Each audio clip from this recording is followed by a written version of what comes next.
Manigbagbe ní Ipa Rauf Arẹgbẹṣọla Nipinlẹ Ọṣun Ati Lorileede Naijiria Ọọni Ogunwusi.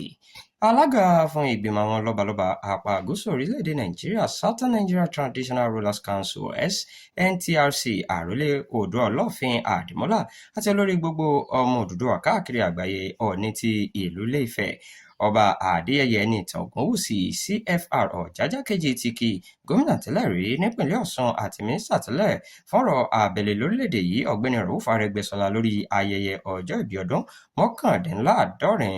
Ó sì sọ pé ipa àti iṣẹ́ takuntakun rẹ̀ fún ìpínlẹ̀ Ọ̀ṣun àti Nàìjíríà jẹ́ mánigbàgbé.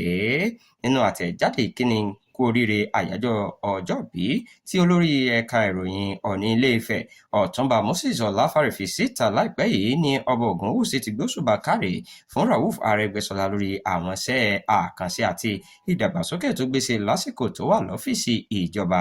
Ọọ̀ni Ogunwusi ṣàlàyé pé gómìnà tẹ́lẹ̀ náà kó ipa pàtàkì nínú ìdàgbàsókè ìpínlẹ̀ Ọ̀ṣun nípasẹ̀ àwọn onírúurú iṣẹ́ amáyédẹrùn, ètò ìrànlọ́wọ́ fáwọn aráàlú àti àwọn àtúnṣe tó mú ìgbé ayé àwọn ènìyàn dára sí i.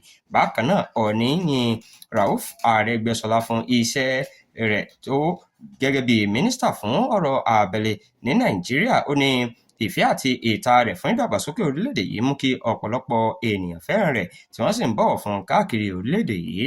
Gẹ́gẹ́ bí Ọọ̀ni ṣe sọ, àmúyẹ aṣíwájú, ìgboyà àti èrò ìdàgbàsókè tí Arẹgbẹṣọla ń gbé kalẹ̀ ti jẹ́ ìwúrí fún ọ̀pọ̀lọpọ̀ ènìyàn nínú òṣèlú báyìí.